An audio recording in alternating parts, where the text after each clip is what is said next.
Il suffit de quelques notes, d'un regard fugace, pour faire revivre ce tube d'une légende de la chanson française. Je veux dédier ce poème à toutes les femmes qu'on aime pendant quelques instants secrets.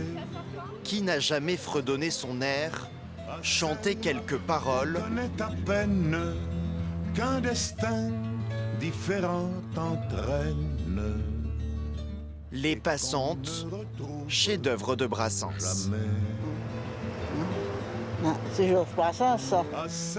Les Passantes de Brassens. Je veux dédier ce poème à toutes les femmes qu'on aime.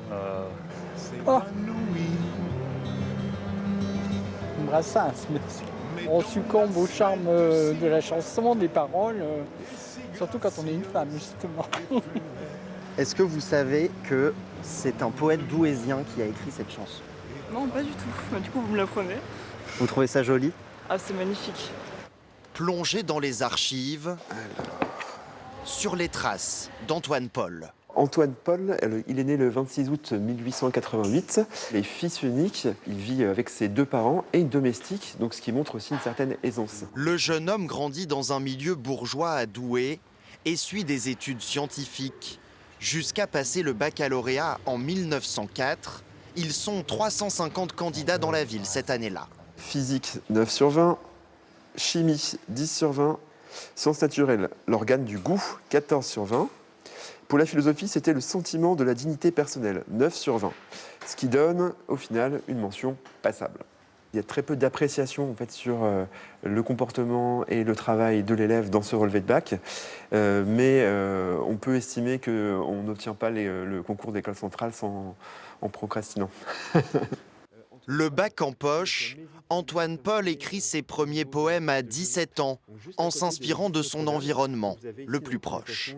Depuis les fenêtres de la maison d'Antoine Paul, on a vu sur le square de Jemappes où, à partir de 1896, on installe une sculpture de Marceline Desbordes-Valmore, la fameuse poétesse douaisienne. Donc j'aime à croire qu'elle lui aurait soufflé quelques vers.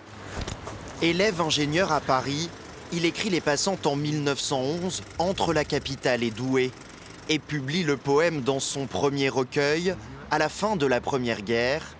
Émotion poétique est édité à 110 exemplaires. À celle qu'on voit apparaître une seconde à la fenêtre, et qui, preste, s'évanouit, mais dont la svelte silhouette est si gracieuse et fluette qu'on en demeure épanoui.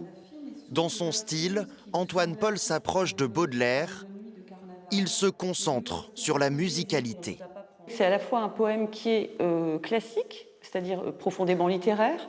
Néanmoins, ça va à l'encontre de la représentation qu'on a souvent d'une poésie qui serait élitiste. Et donc là, je trouve que le double travail, à la fois sur la musicalité du texte, donc qui s'adresse à notre émotion première, j'écoute et je me dis « Ah, tiens, voilà une jolie musique, voilà du joli bruit dans mon oreille », c'est redoublé par « Je comprends parfaitement ce qui est raconté dans ce poème », presque je me sens concernée.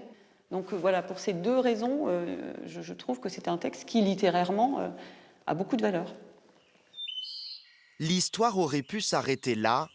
Antoine Paul restait un poète anonyme. Mais le hasard fait parfois bien les choses. En 1944, Georges Brassens découvre le recueil chez un bouquiniste de la Porte de Vanves à Paris, l'ouvre et tombe sur Les Passantes. Le coup de foudre est immédiat.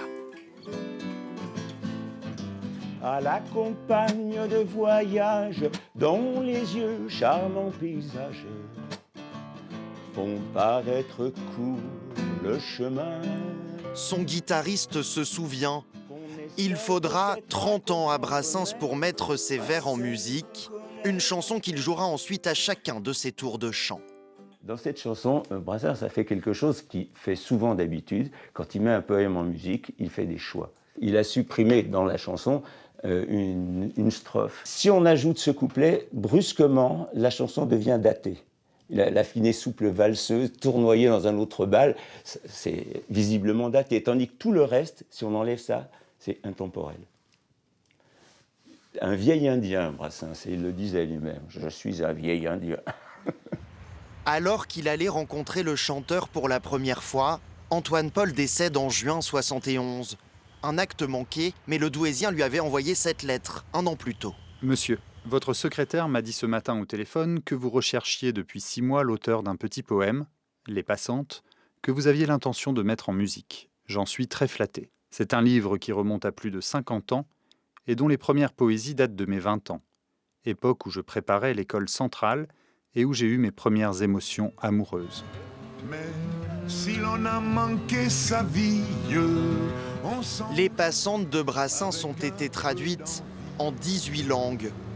À tous ces bonheurs entrevus, dont cette version la plus récente, espagnole et féministe, bande originale d'Emilia Pérez, film oscarisé de Jacques Audiard.